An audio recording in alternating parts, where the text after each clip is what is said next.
doing wrong in our life, because she has a lot of skills, education, background, and is fame as well. But from all, today I'm going to speak just a few of them because it takes a lot of time to finish all the CV. So she is certified coach, a 5-element acupuncturist, a, a metabolic nutrition consultant, and advanced hospitality and chefs.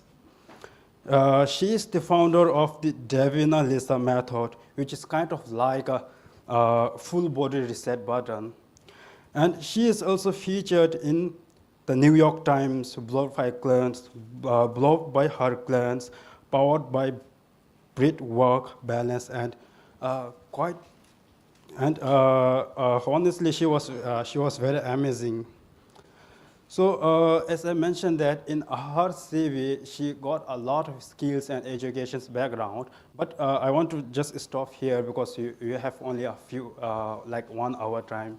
So therefore, if you guys want to need to read her CV, maybe our lecturer will share in group. So and I hope it didn't take whole time to read all her CV. So somehow I want to invite all our classmates to join a hand and to welcome our endlessly talented and widely inspiring and yes, fantastic and amazing special lecturer, Professor Divina Liisa Pickering. And please give her a big hand. Thank you so much for the warm introduction and for inviting me here today. And Konok, thank you for the opportunity. So you would like me to sit and speak in the microphone, or I can stand up? What's your preference? Stand up, but if you stand up, you prefer to use. Okay. Okay. So, all right. Do you want to use slide now? Yes, so the first slide would be great.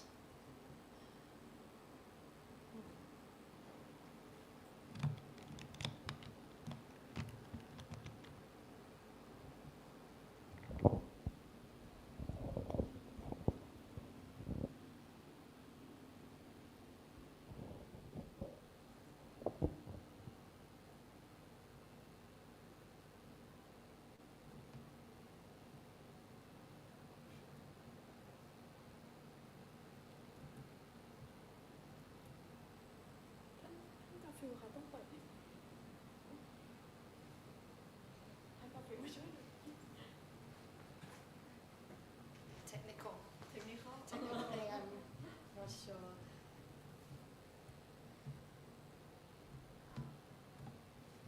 Okay.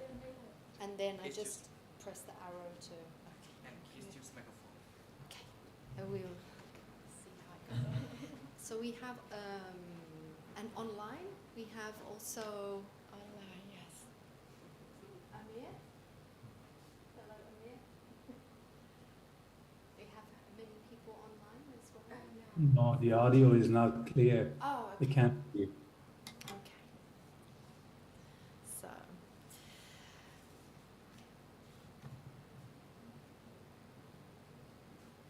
Is it okay if I begin? Yes, this is good. This is good. Yeah. Please come closely the microphone. To the microphone. And if I go away, please tell me. You can. Thank you. Thank you so much.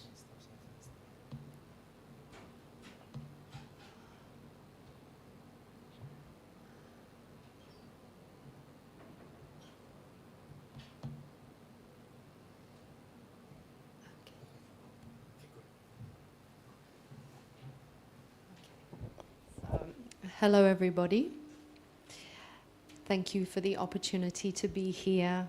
I am feeling very blessed to have this time with you on Saturday morning, and appreciation to Konok for inviting me to share my knowledge and my story, which are connected to what I want to share today, which is mindful eating and our relationship with food.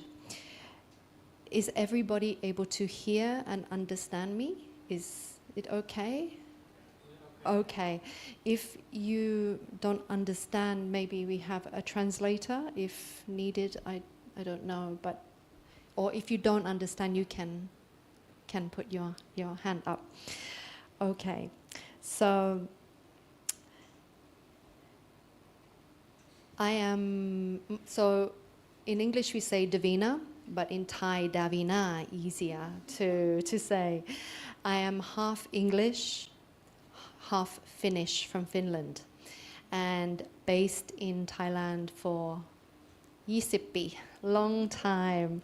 My Thai is not good for 20 years, but that's why I'm presenting in English, because I know I can get it right.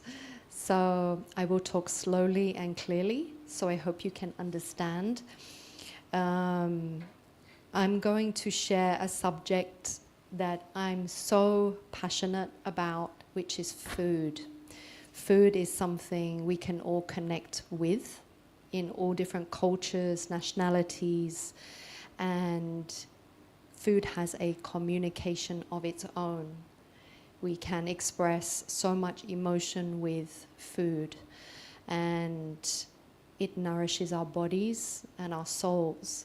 So from when I was very young, food was around me, and I was obsessed with seeing and tasting and trying.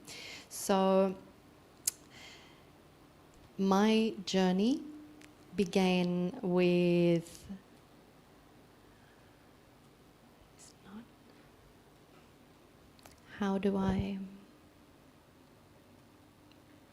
it's not working.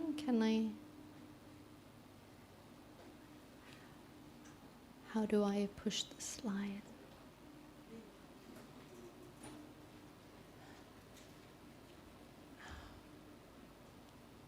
Should I press this one? It doesn't.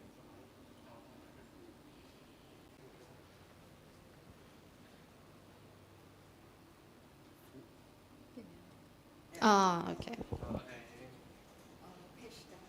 That one. Okay. Page down. Okay. And also to the people online as well, welcome. And I hope that together we can grow and learn more about mindful eating and relationship with food, which is so important in life. So I've shared some visuals, some pictures of when I was working in hospitality for 20 years. And as a professional chef, that was my passion, and I wanted to create and I wanted to nourish other people through my art. And I graduated in London, and you can see different experiences I had working in Michelin star. I did chocolate factory, cruise ship, royalty. I worked for myself, my own company. So I did everything you can imagine with food. It was my absolute love. And at this time, I was working 100 hours per week, very high-stressed environment. And it was a time where I didn't prioritize my health. I was very driven to work as much as possible and not take care of myself. And mindful eating was not part of this time in my life. And why I share this with you is because it's relevant to where I am now. I became very unwell, very unhealthy, and went through burnout. and I didn't think about what I was eating, what I was drinking, how I was sleeping. So I went through a very challenging time for my body and my mind.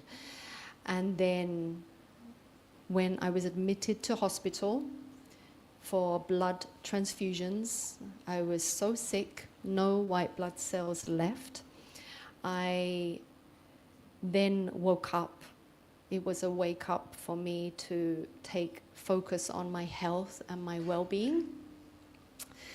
And that's when I decided to change my approach in life and my connection to food. So with this, I felt I wanted a bigger purpose, and I tried everything in that industry, and I wanted to see what else I could do. Actually, I was very unhappy. Every morning I'd wake up wishing I wasn't awake. So it was quite a dark time for me, many, many years. Food for me was an emotional support. When I was stressed, I would eat to make me feel good. And it was my safety. So in this time, I really went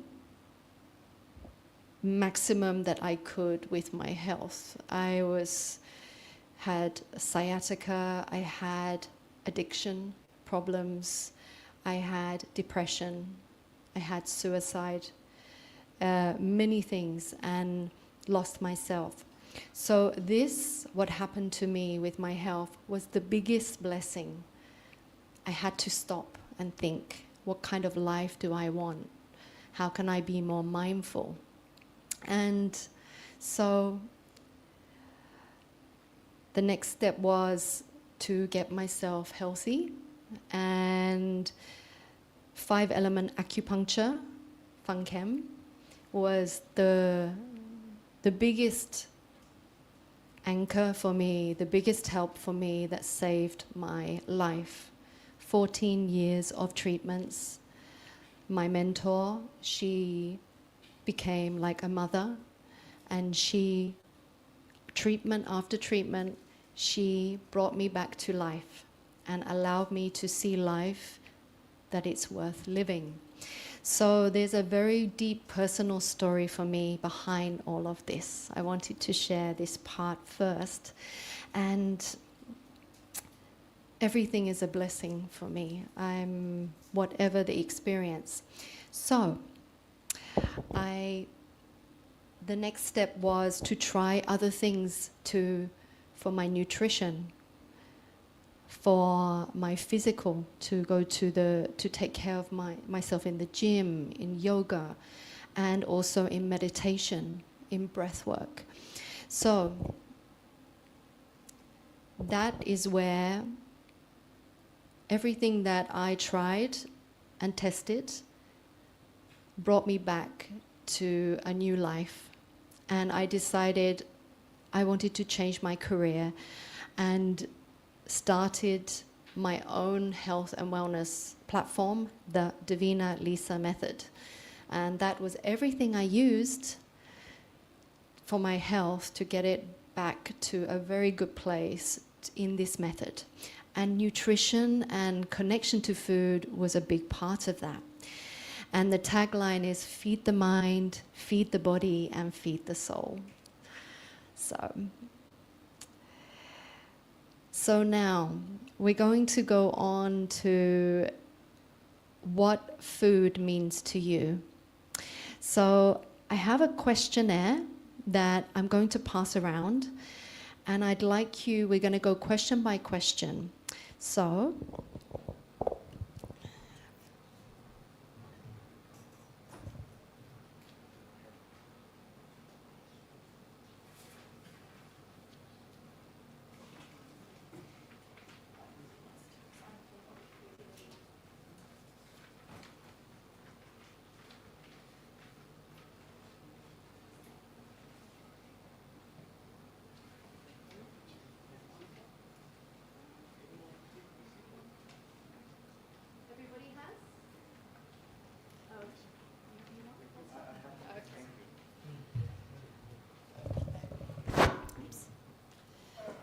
So, and those online, we can go question by question. You can just write down.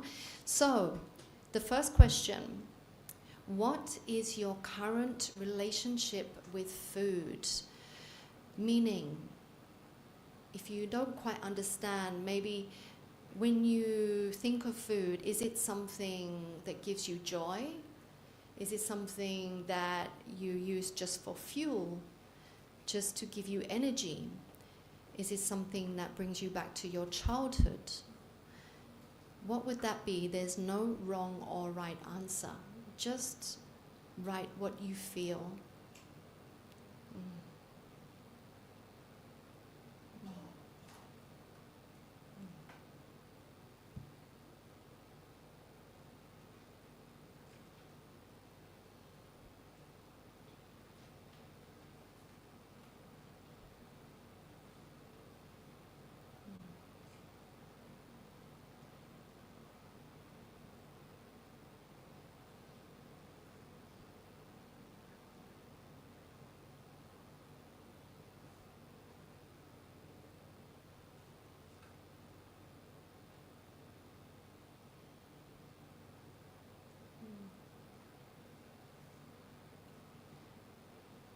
We give a few more seconds.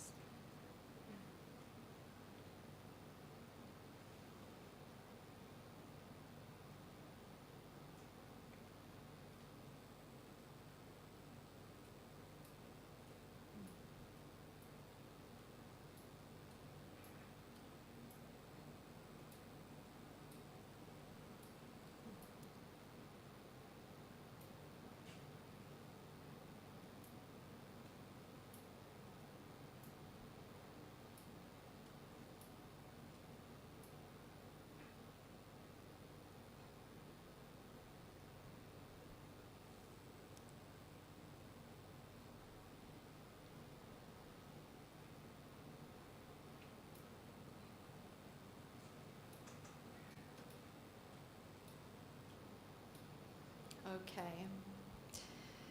So we're going to move on to number 2. And that is, what was your first food experience? When did you first remember when you saw and tasted food in your life? What's the first memory? And how did it make you feel?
You have 1 more minute.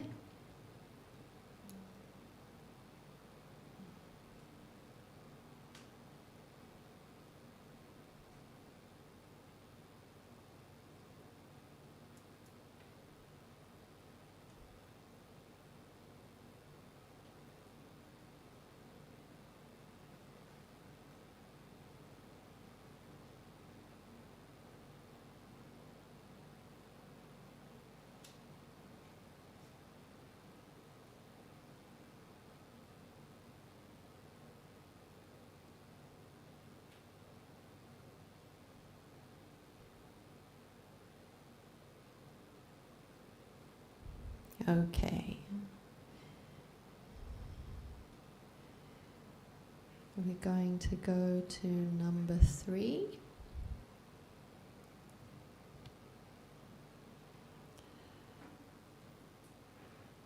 So, pick one food that you crave often. What is the one food that you wake up and you think you want to have all the time? For me, it's dark chocolate.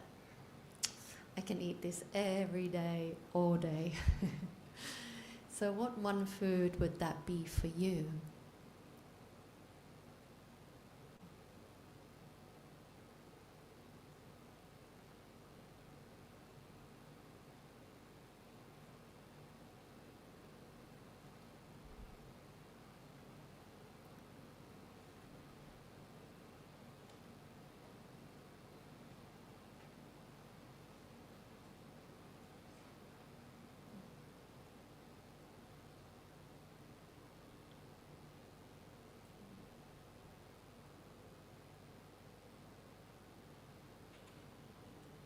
Okay.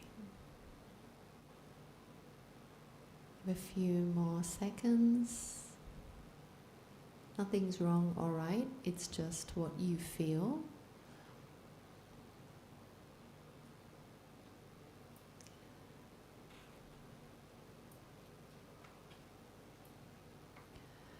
Okay, so what I'm going to do now is everything that you've written down, we're going to swap.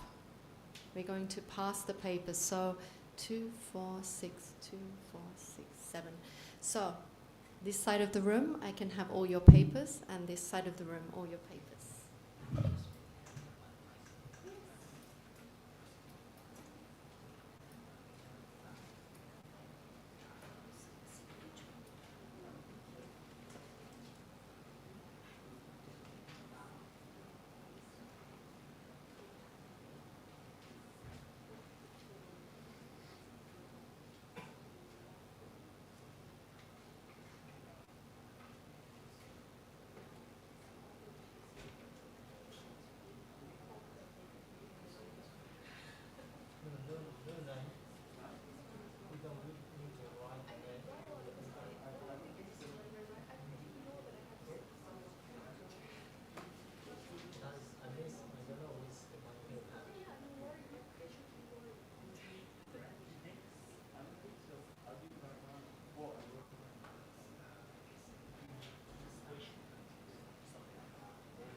Okay, so now I'd love to, first of all, you have someone's piece of paper in front of you with the answers.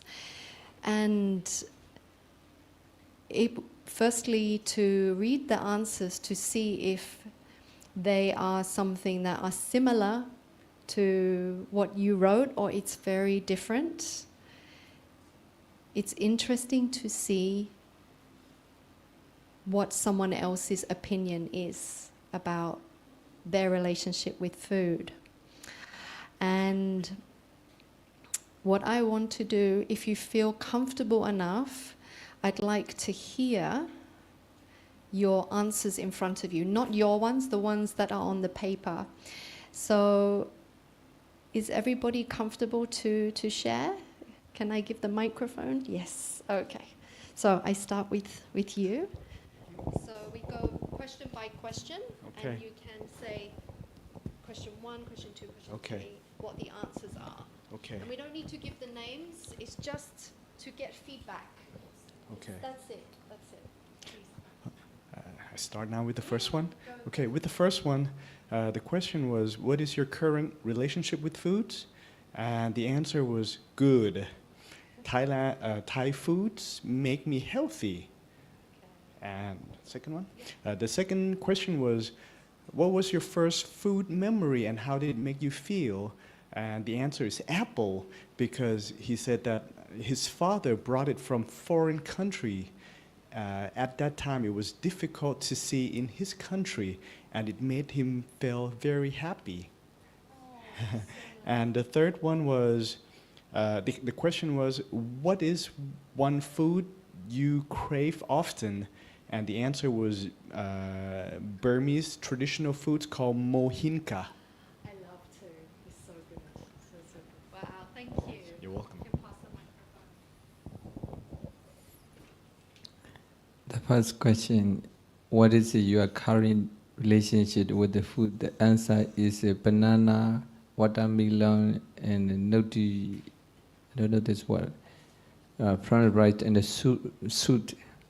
The second question is what your first food memory and how did it make you feel is peanuts, and the answer is peanut and I don't know this word. Sorry. And the last question is, what is one food that you create often? The answer is coffees. Yeah. Thank you. Yeah. The first question, the answer is for healthy, not for taste or just to feel the beauty. Okay. And the second question, the answer is my first food memory is imadasi, chili cheese. It makes me to feel it again, and again, no limitation.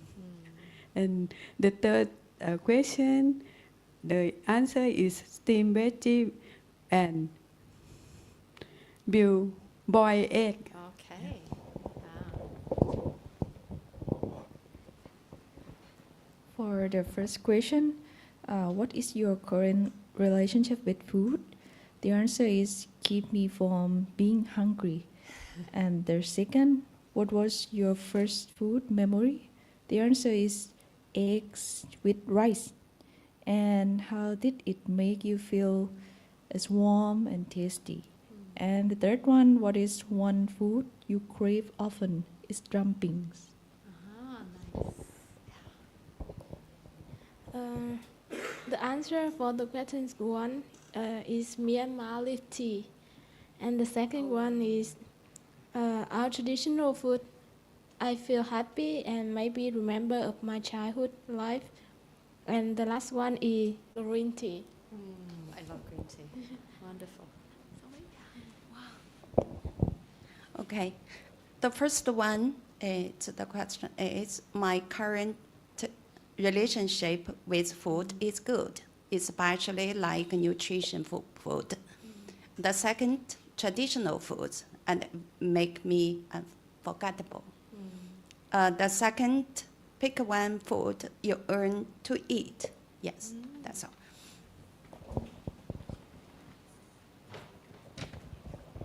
See, they're all very different from each other. Very interesting to get feedback. Thank you. And question number one is, what is your current relationships with foods? The answer, necessary, get food, energy, everyday life. And then second is joy a few meals a week? And the second question, what was your first food memory and how did it make you feel? The answer is pizza. And fried rice. Start from being happy. The third question is, what is one food you are crave often? The answer is Italian food and Singapore food. Thank you. Thank you.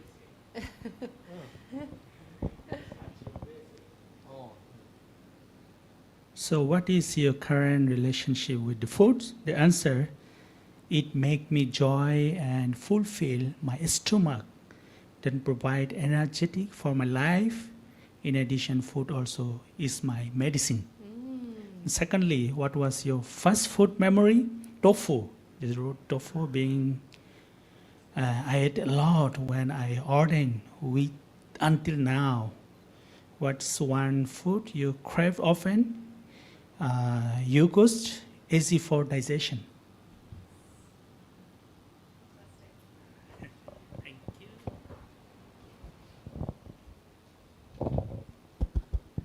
Okay, thank you. For me, I don't have the answer, but this is the answer from the other. Okay, anyhow, I just would like to read about the answer of these three questions.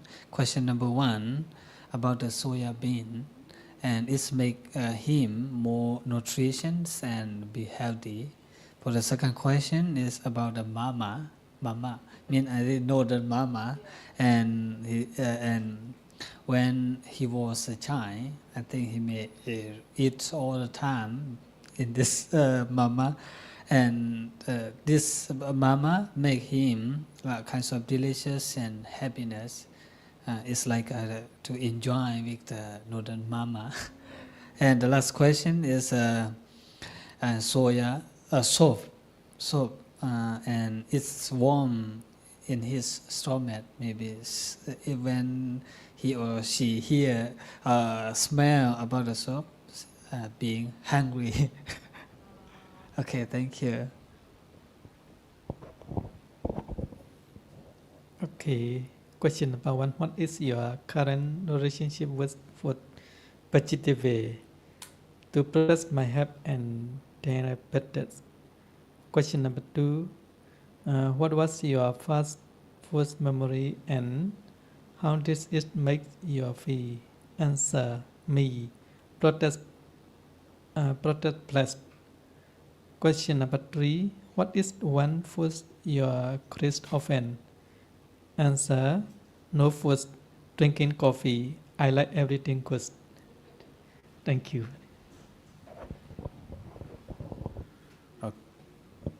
Question number one, what is your current relationship with food? In the paper, the answer, mother at given, matter of, security, to be a part of something meaningful, willingness of life or value. That was a very small and difficult to read. Sorry. The second question is, what was your first food memory and how did it make you feel? The answer is, my morning breakfast, let me care, help to life and developing wisdom. I feel kindness toward myself because I choose the quality, the nutrition, the ability to think of myself. When I enjoy the food too, I will be power throughout the day. It will be digest well. I'm to set myself ready. The third question is, what is one food you crave often? The answer is 10. Jen, it's not sure. I'm not sure. It may be 10. It's not the most delicious, but it was less quality to myself because no calorie, less simulate, and it's allowed to have during meditation retreat, which a lot of have the craving. Thank you very much.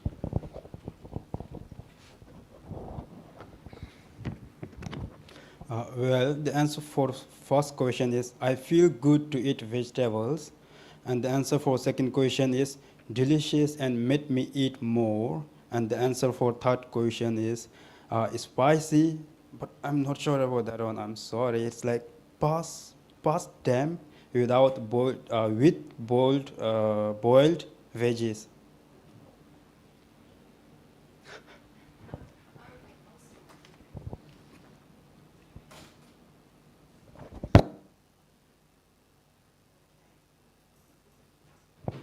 Hello? Yeah. Okay, thank you for sharing and for having the confidence to read somebody else's answers. That's not in your nature. Thank you.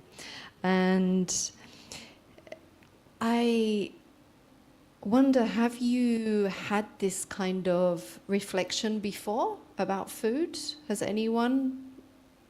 Or is it the first time? First time. Okay, so it's a nice exercise to you can share with your friends and family to have a discussion about what they feel about food, and it creates an awareness, mindfulness about what we are putting into our bodies.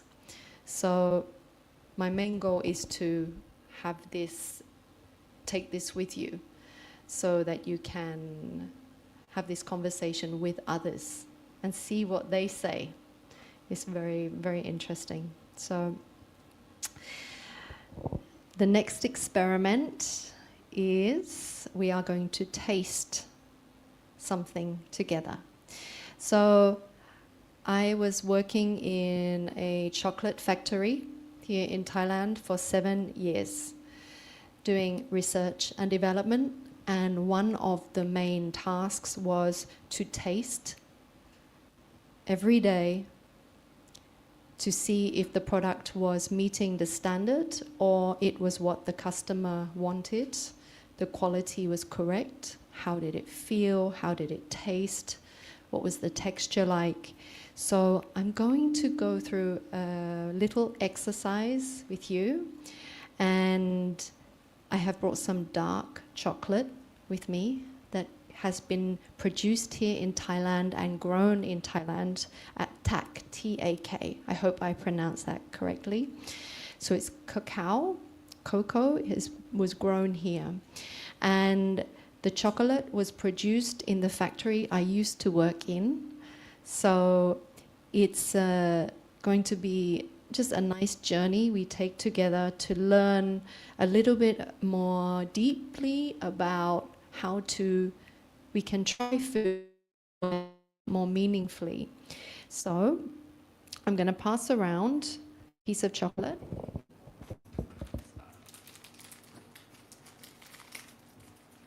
When you say chocolate factory, you mean like a factory? An actual factory. Or like the brand, chocolate factory?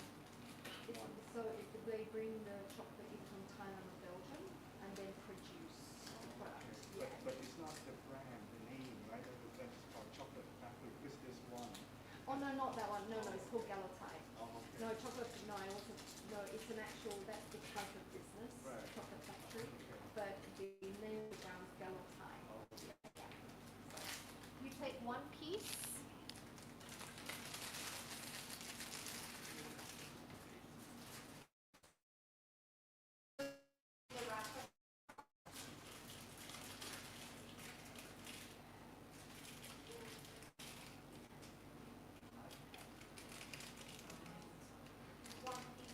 Keep it in the paper for now. This left over.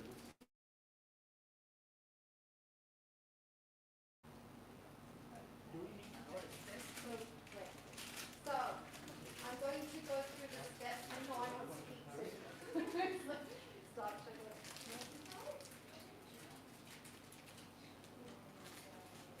Has everybody got a piece?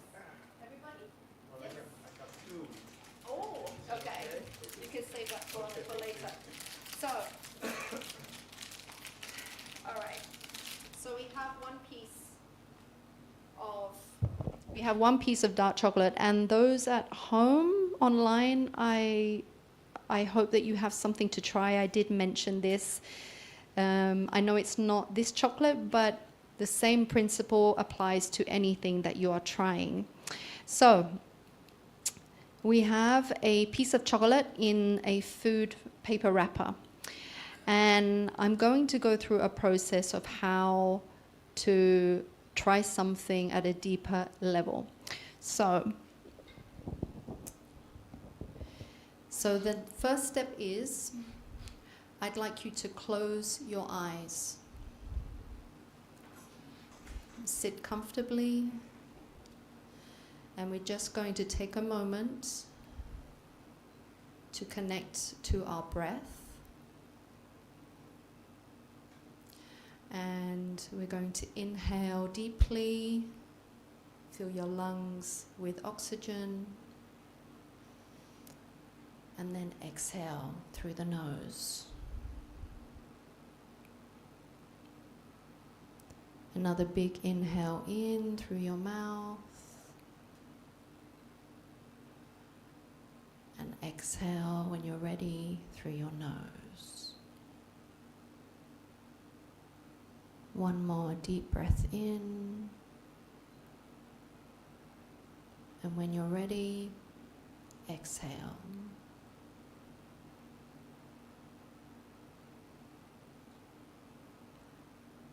Now, what are the sounds you can hear as the aircon? Are there any other sounds you can hear? Are there any smells, any scents you can pick up? What is the temperature of the room like for you?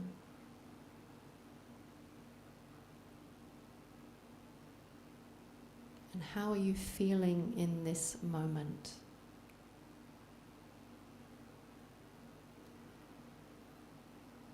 We're creating an anchor and awareness in our physical body. The breath helps us to focus on the here and now. This is a great start to create awareness to the next thing we are going to do. So now you can open your eyes. This is the fun part. Okay. So we all have the chocolate in front of us, and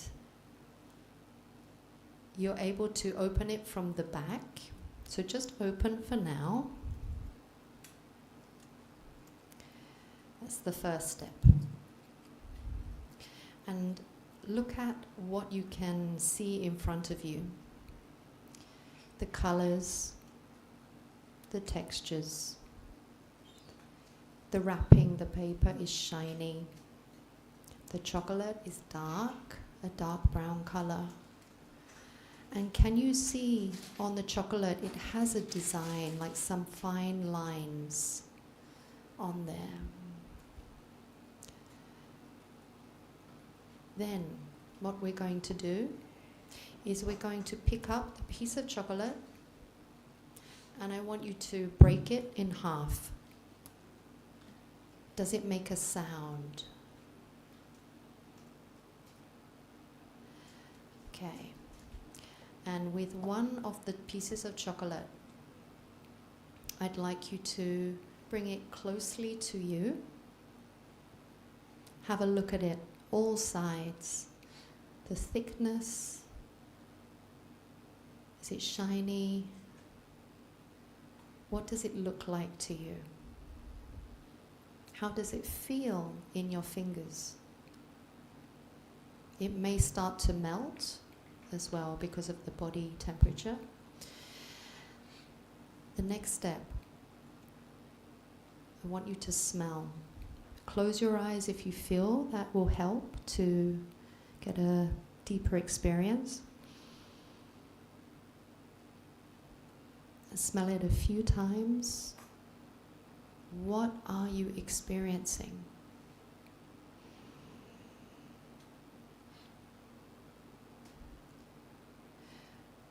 I'd like to ask, what kind of smell are you experiencing? Could anyone share? What is coming? Lint, the dark chocolate, right? Yes. Anybody else? Huh? Bitter. Yeah. Yeah. Anybody else? You have anything? For me, it's fruity. Some like berry smell. Very, very berry smell. And it's quite fragrant. So this is 75% dark chocolate from Thailand. It's one of the best in the country. And thinking about where this came from and who made it is something really important to think about when you are eating something.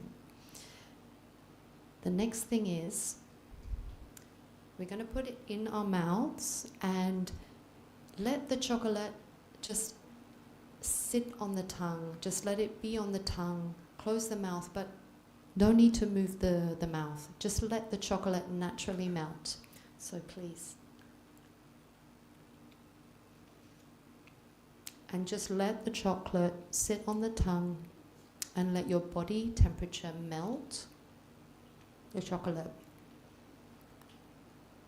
Now, this is very dark chocolate, so not everybody will like this taste. Maybe it's very strong. Maybe people will love it. Everybody's different. The purpose of this is not about like or dislike. It's about understanding what you are tasting. It starts to melt now. Now you can move your tongue and chew a little bit, and it will naturally melt. And think about what you are experiencing. What are the flavors? What is the texture like? Is there any emotion or memory that is coming out for you? The flavor, is it changing all the time, or is it the same flavor?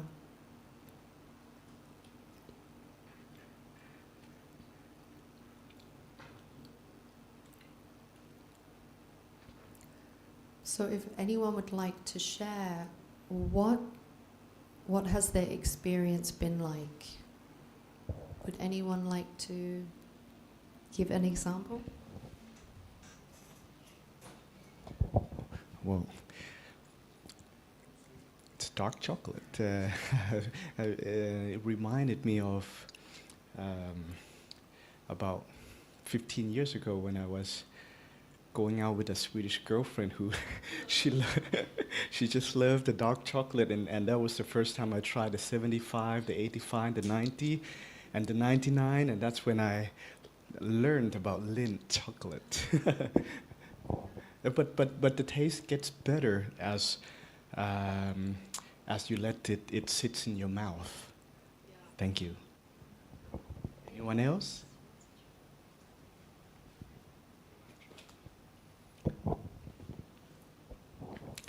Okay, thank you very much. You are supported product, very, very nice. I like this one. My experience, last time when I go back to my country, and Thai immigration, they make pocket money at 400. I don't know this one how to call. For that, I asked to bring something. They say like this, you can choose like this in the shop, but I make a wrong choosing, so I had to pay 400 baht. But I want really this one to bring in with myself. But this one is very good. I like in previous time, most of the time, and I go to an airport, I search for something. I say, always bring this one for and present my dear Sarah in my country. This one is a very, very good. In my opinion, this is not changing. This is the same smell and the same taste. Very nice. Thank you very much.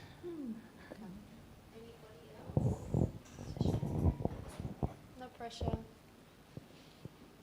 So, hands up, who enjoyed the experience? Like really enjoyed, liked the taste, and who disliked the taste, didn't like?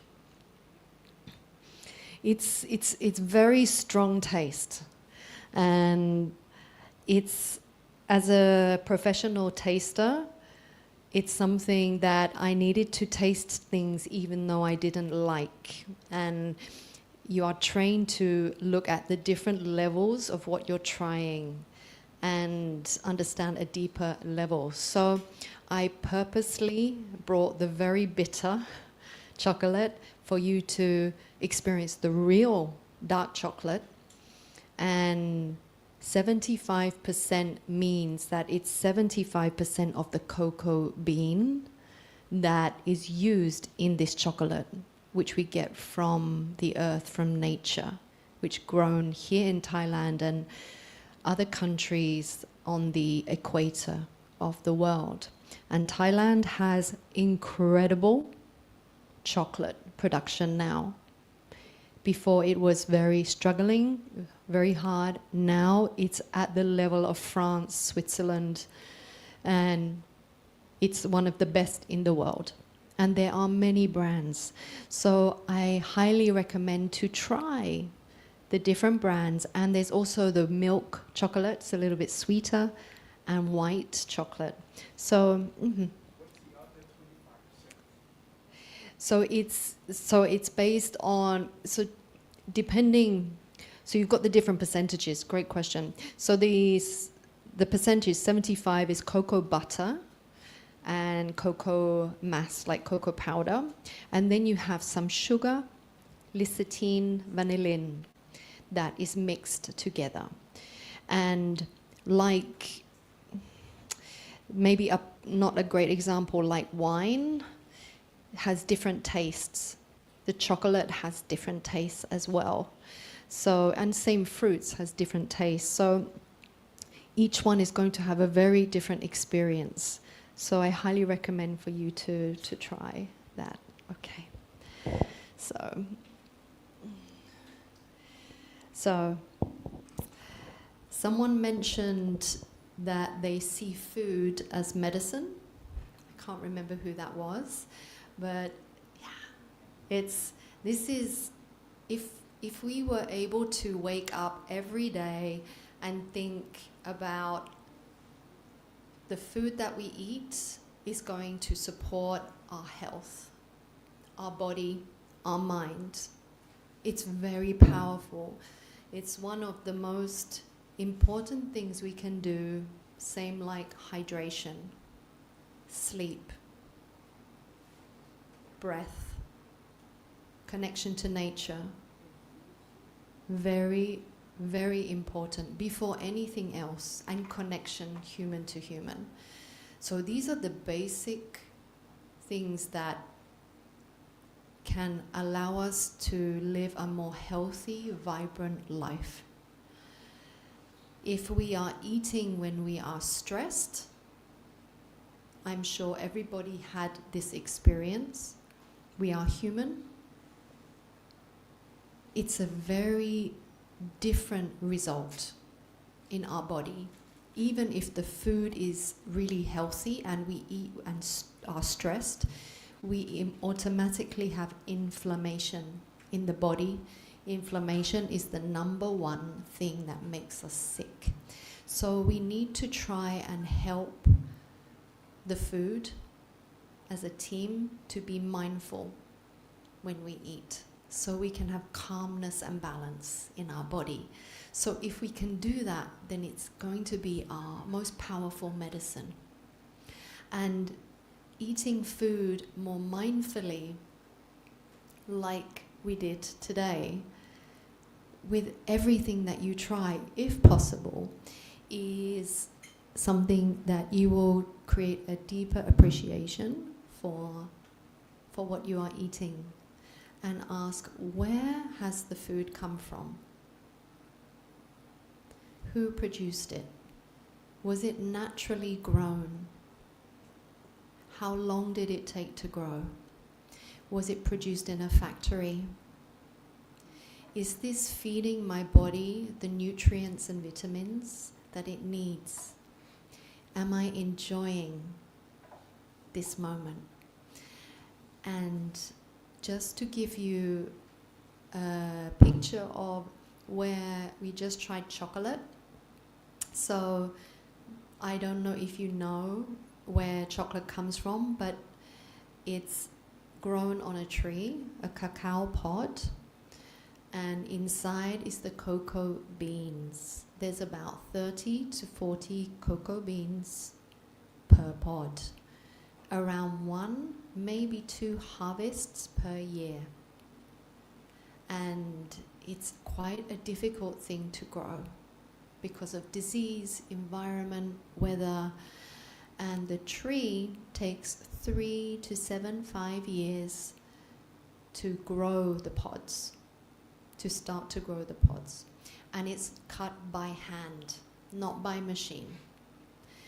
So you will see different type of chocolate, 7-Eleven, to the more high-end supermarkets, different prices. And if you see chocolate in 7-Eleven, normally it's very cheap, very affordable. But majority, 99%, is not real chocolate. It's factory produced with sugars, milk powders, preservatives, additives, yet tastes so yummy and easy. The chocolate that we tried today is from the real cocoa bean, picked by the farmers, harvested, and they put their love, their life to this. And for that, it takes time to produce and to make. And that's why it's a higher price. There is a reason why the quality is different to the one from 7-Eleven. 7-Eleven is great, I don't mean just giving you example of to think when you see something more expensive, why is it more expensive? So chocolate is very precious, and we are actually, there is now not enough in the world to support the supply that people request. But when you have the opportunity to try the chocolate, then use this method that we went through to really understand more deeply about where it came from, appreciation, how it was grown, and the time that it took. And then it's from nature. Dark chocolate is one of the best foods that you can give yourself for your health, for your heart, for your body, for your cells. So healthy things, sometimes they don't taste the best or something you like, but it's good to keep an open mind and try. So, okay. Do you have any questions so far? I just wanted to check, or are you...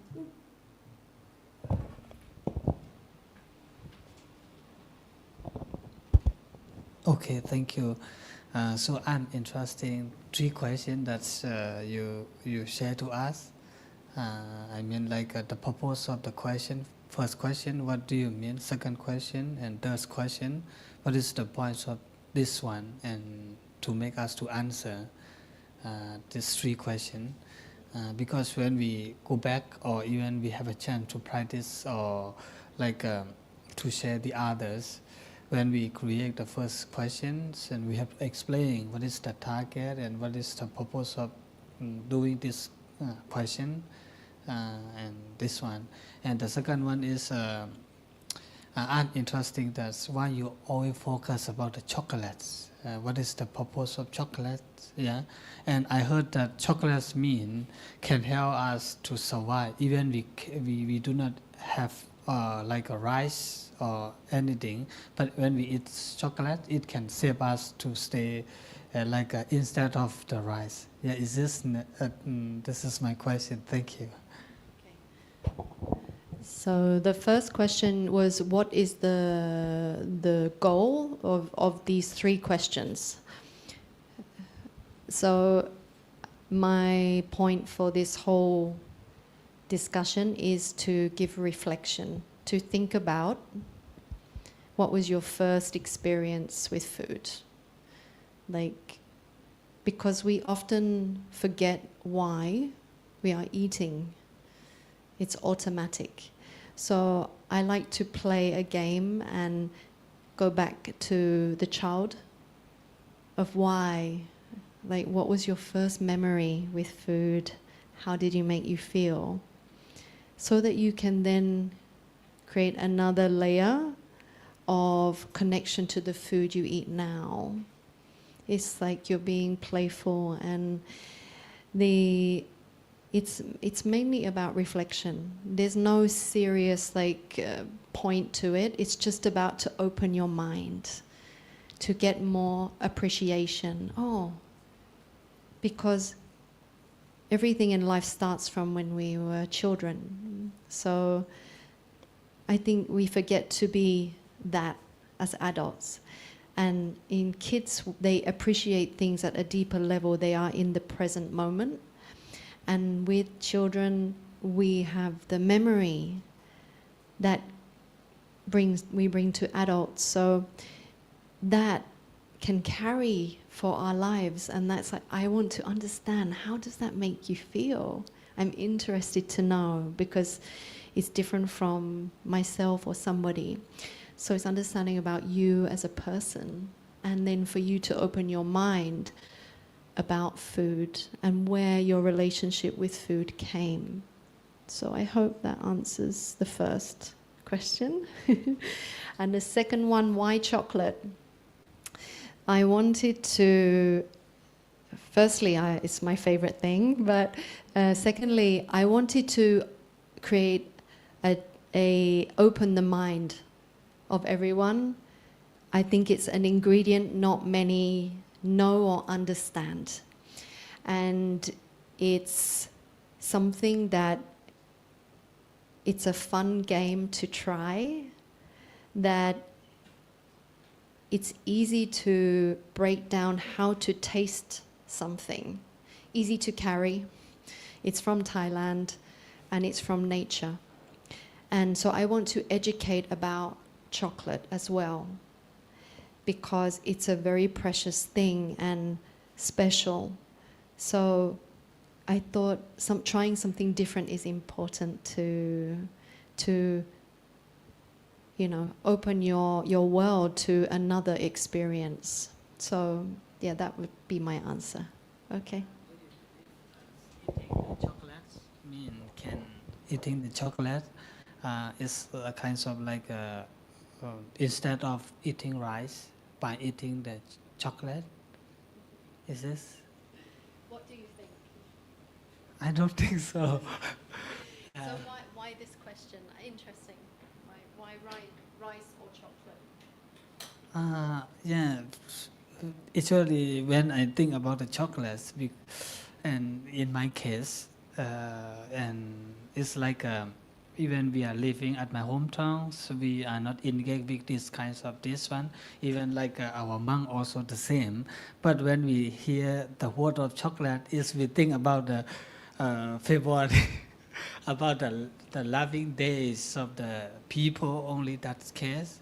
So that is why, and instead of eating chocolates, eating rice, I heard from my abbot, because he did not have anything after trial, and instead of that, and sometimes to save the stomach and to save his healthy, and he eat the chocolate, and so mean that even we are working, even we are tired, and when we eat the chocolate, it can save the physical healthy.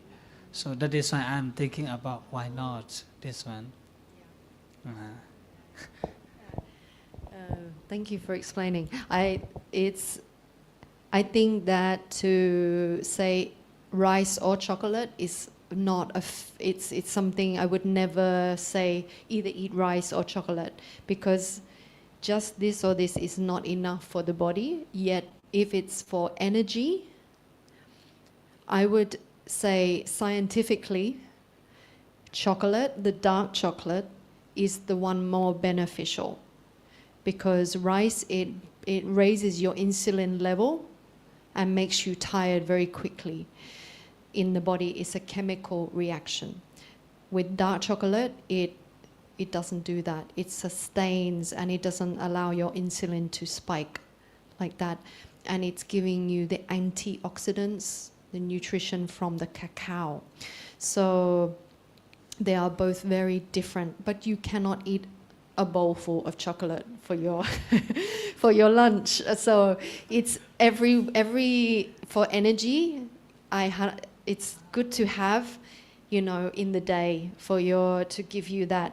It's like coffee is a different thing, but it gives you that natural energy that's very beneficial for the brain as well. So yeah, I hope that answers. May I ask a question online before the mic is on? Of course, 1 second, yeah. Thank you. You finished? You finished? This question. Okay, so we'll wait till the end, and then we'll come back to you. Yes. Hello? Amir. Is it Amir? Yeah. Yes, thank you. Yeah, Hi. Yes. Yes. Hello. No, I just said hi, Davina. This is amazing. Thank you.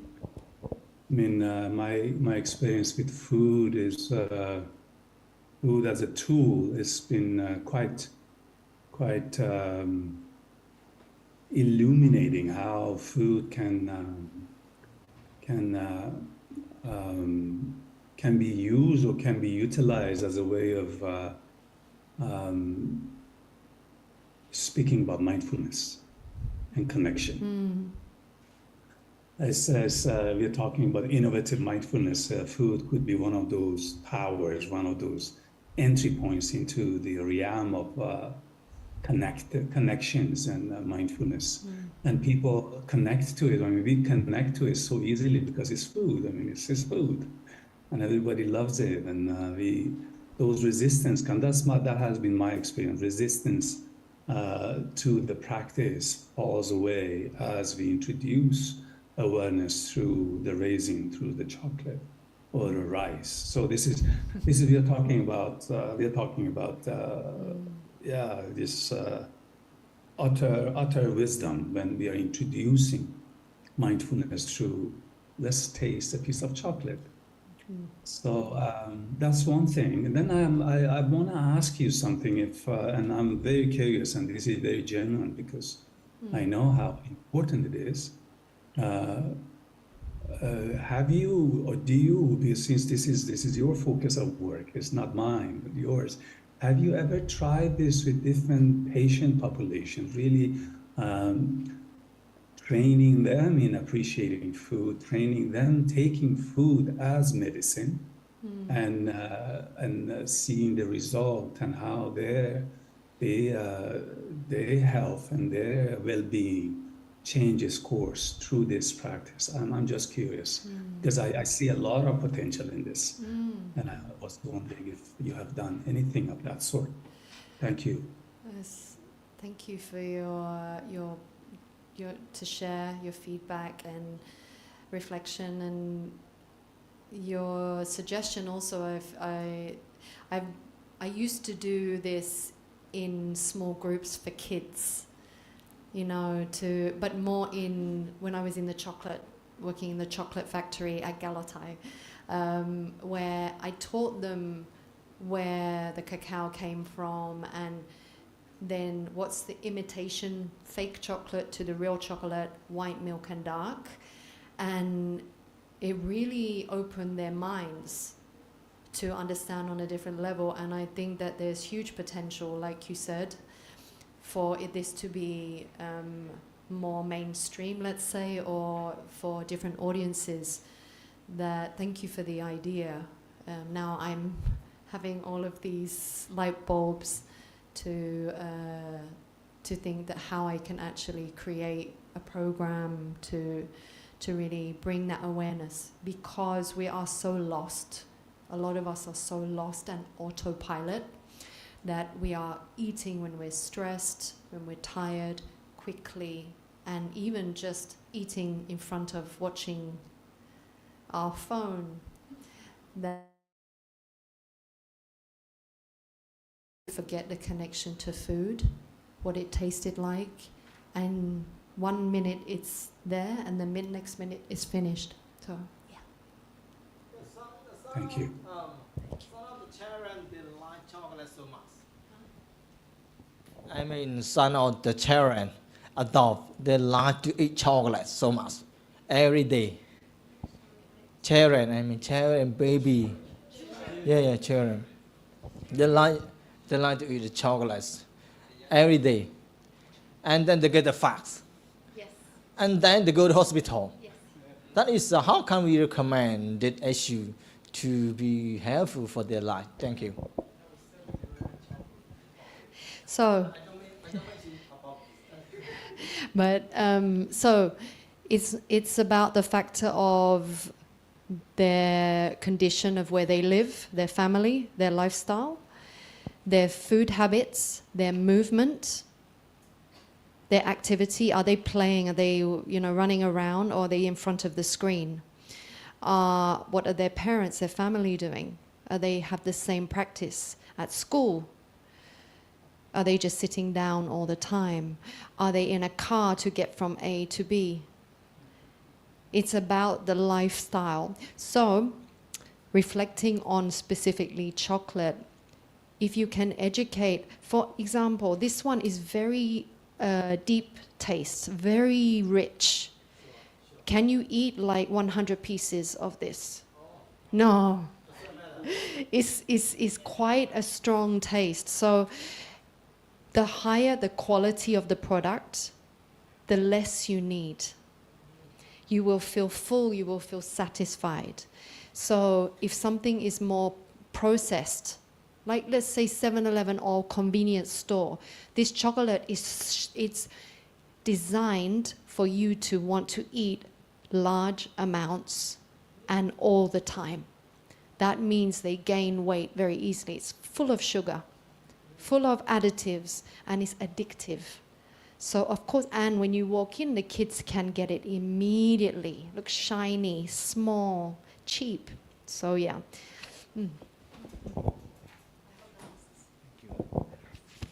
Thank you.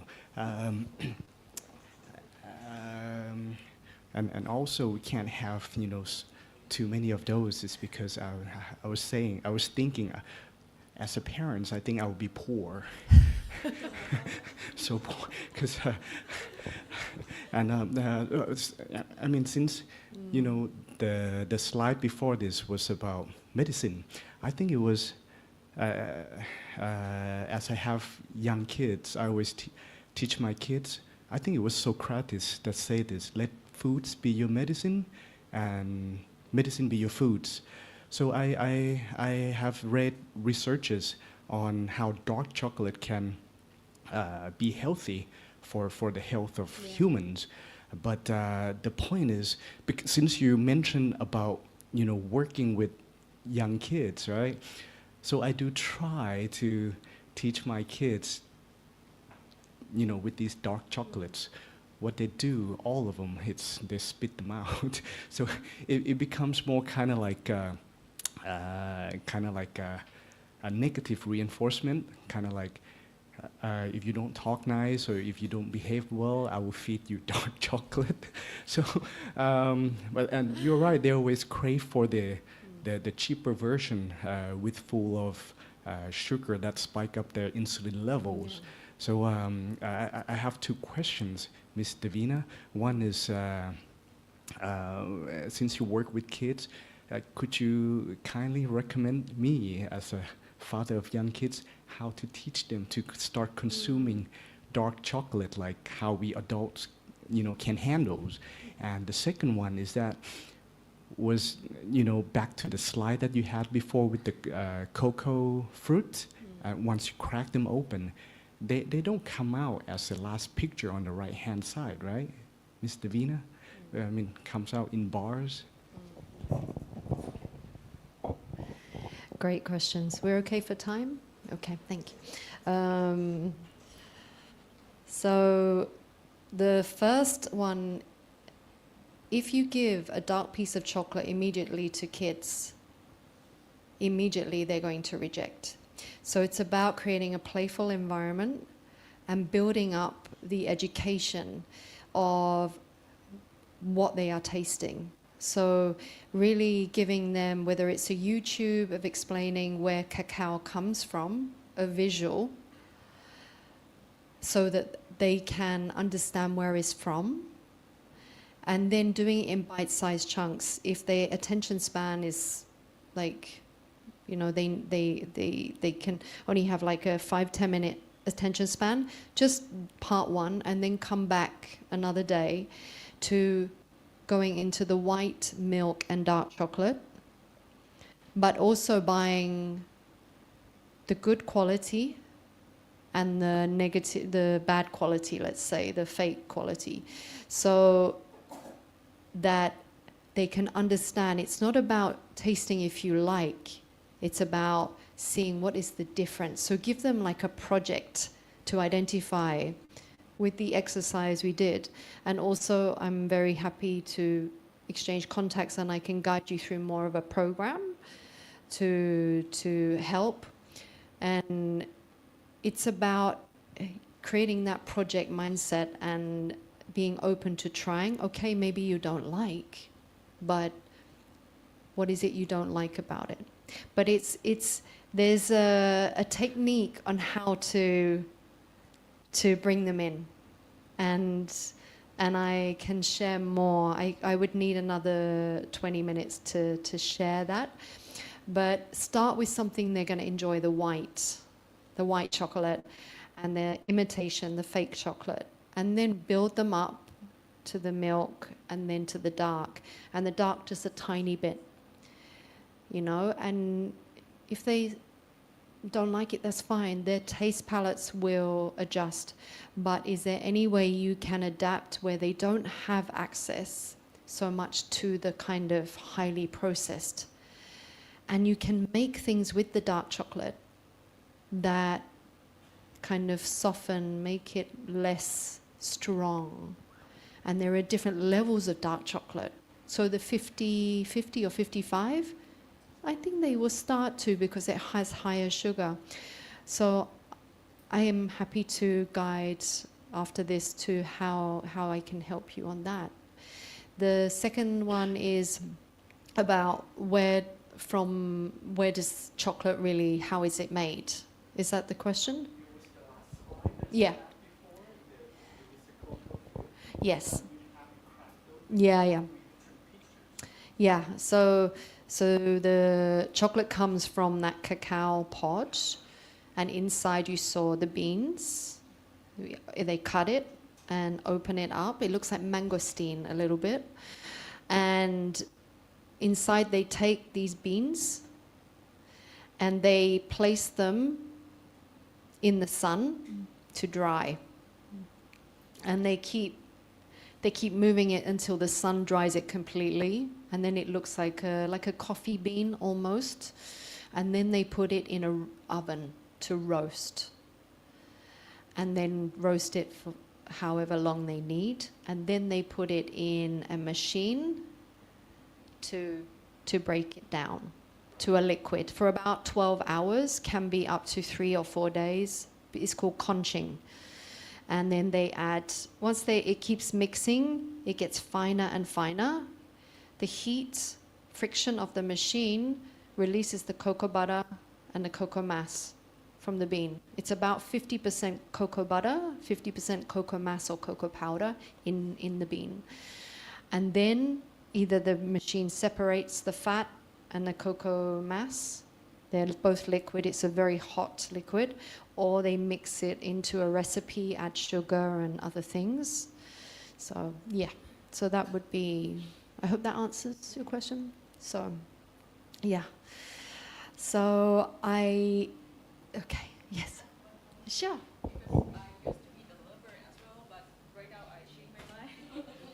But because I would like to ask about the heavy metal. Heavy metal.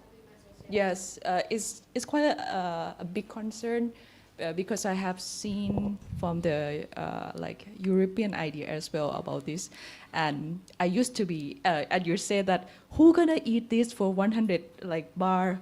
I used to be eating a bar per day. Yes, it's quite a lot because, as you say, it gives the energy and not have a lot of the calories, so not raising the insulin. It's actually work because I can maintain my weight. It's very, very good. That is why I eat it at like per bar a day. But once I saw the information about the heavy metal, I taste my butt, and it shows out that the heavy metal is raising a lot above the standard. So I think it might be the cause because if I compare with average people, I might eat that a lot more than others. So I decide to stop, and then I taste my blood again after I think maybe 3 or 4 months after that, and the heavy metal is just gone. So I would like to understand why it's happened with the chocolate, not other ingredient, and how can we know or prevent ourselves from this? It's a great question. It's a manufacturing problem, not from the plant, cocoa from the is cocoa. okay. So it depends on the factory and how they produce it. And there has been a big test with one influencer. Actually, he tested 10 chocolates and found majority have heavy metals, and they are known to be like organic. So, and these companies do not release this information. So I actually can share a link of one of the reviews of one influencer, Brian. He wants to live for the rest of his life. He says he's never going to die. I mean, that's his goal in life. So was that the one that you saw? Amazing. So he tested himself, and I was so shocked because I didn't realize, and you get heavy metals in so many other places as well, not just in chocolate. And it's about doing your own research because there's no one's going to say our product has heavy metal. But it's not just chocolate, it's everywhere, even in the vaccines. So it's like you have to think, you can do your own research. Do you use AI to say what is heavy metals in? And it's a really good point. But there are some dark chocolates that you can trust. You just have to do deeper research. And that's something I'm going to work on because you shared that. So I'll see if I can find out more information on that.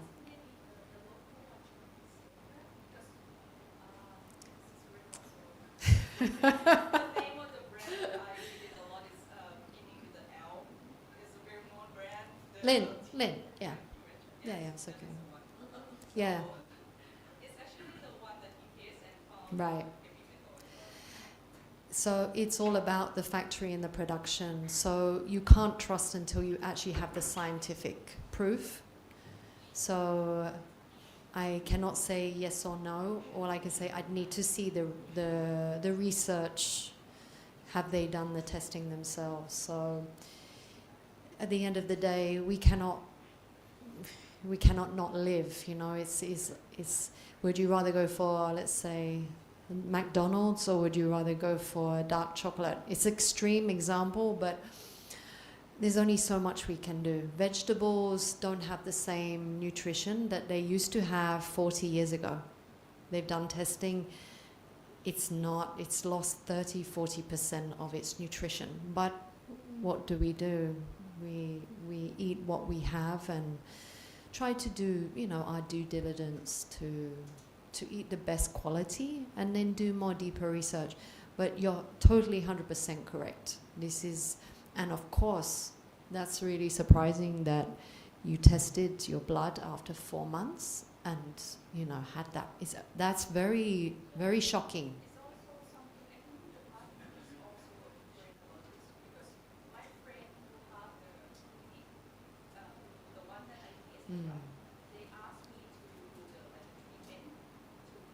Yeah.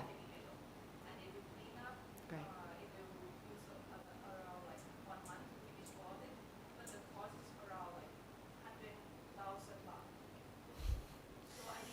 Yeah. Yeah. Yeah. Exactly. Yeah.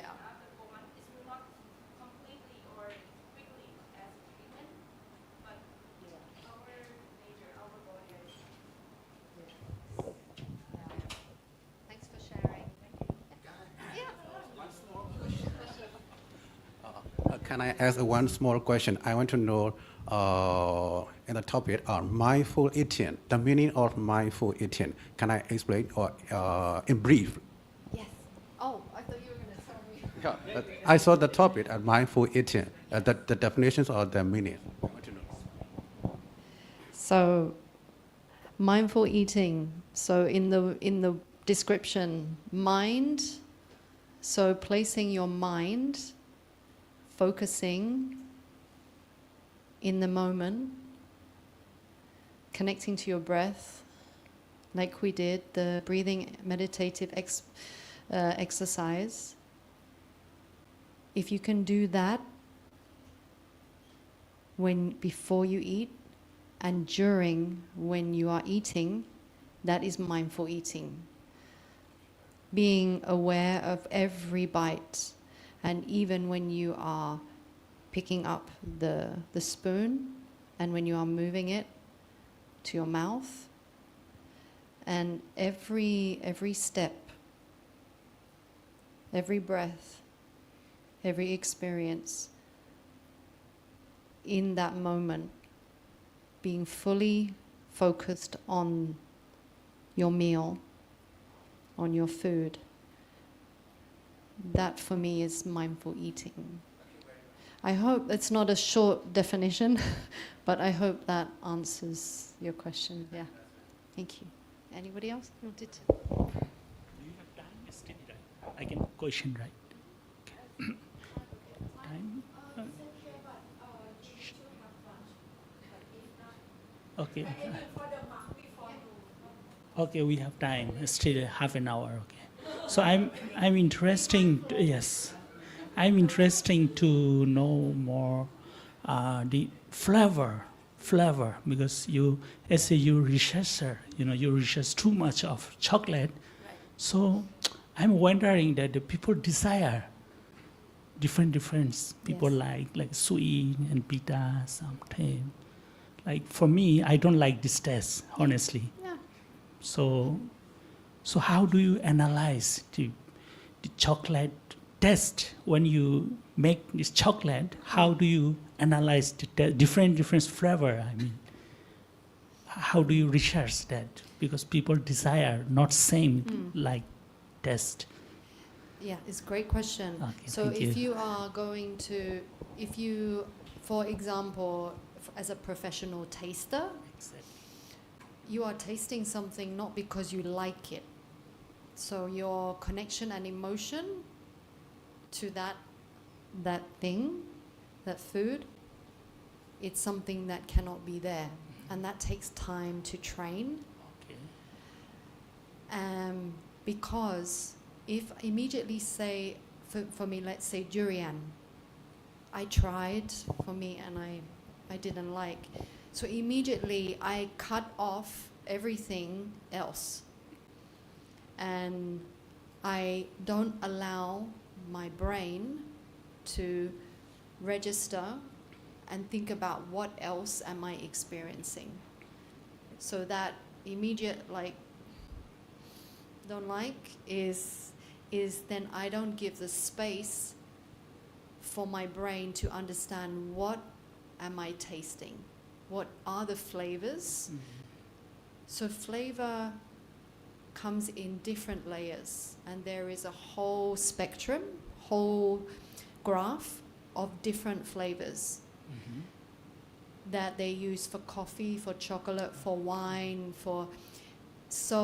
and in companies, so that they can get a specific result whether it's manufactured or it's natural.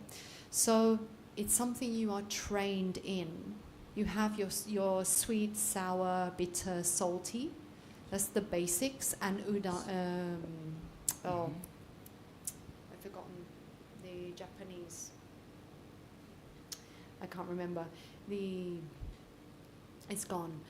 But it's like a miso, that kind of unami flavor. So you have those 5 basic flavor profiles. Then you go into the types. Let's say for chocolate, you can have floral. You can have like a spice. You can have vanilla. You can have bitter. You can have sweet. You can have coarse. It goes into different layers, and you need to go into training for that to really use it as a graph of what are you tasting. And over time, you will then start to understand what are the different levels of flavors. And for everyone, it's different. Some people will get floral, some will get sweet, some will get bitter. So when you didn't like that, next time, I'd like you to try and say, okay, I don't like, but can I stop that thinking and think, what else is in there? What am I tasting? Nothing wrong or right. It's about what your brain is telling your mouth. So yeah. Okay. I like it. You answer. Thank you so much. And in addition, what is your goal to working on this chocolate professional work? Oh no! Chocolate is actually, the presentation wasn't supposed to be like advertising chocolate. It's just a good example to. So my goal is mindful eating. So chocolate was just something that it opens your mind, and it's something we could try. But I can go on any type of food. It's my goal is for you to go away and use these exercises to practice to be more present with your food. Every moment, even the water that you drink. So that you are relaxed, you're in your body, and you share that focus with your food, and you think about who made it, send gratitude.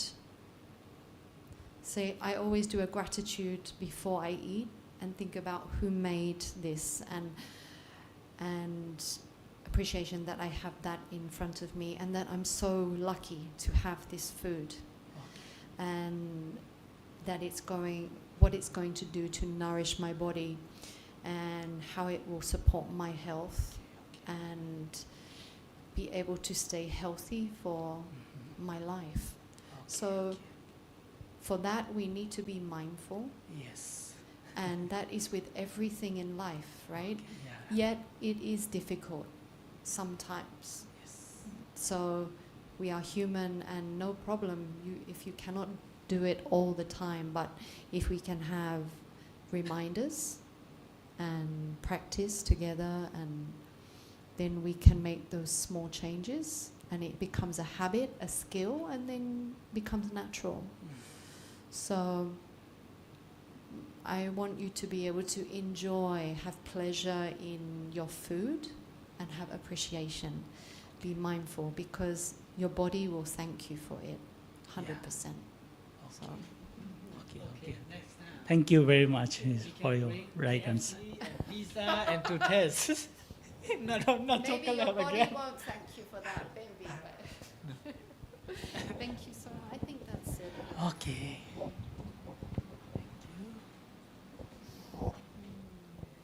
Okay. I would like to end the session. In my opinion, I think mind and body connect together. And once whatever you intake in your body, so your mind connection, and you do a very good information for all the student, and also interest in student is right. I'm very impressed since the beginning of the year that I saw your presentation. It's so much wonderful. And I've been to Harvard University last year, and they also have the mindful focus on the nutrition of the food as well. And that's why I do hope that this class will be beneficial to you all, to yourself, and also bring the peaceful society in the future as well. I would like to thank you so much for today very special event. Thanks. Appreciate it. Thank you so Thanks. much, everyone.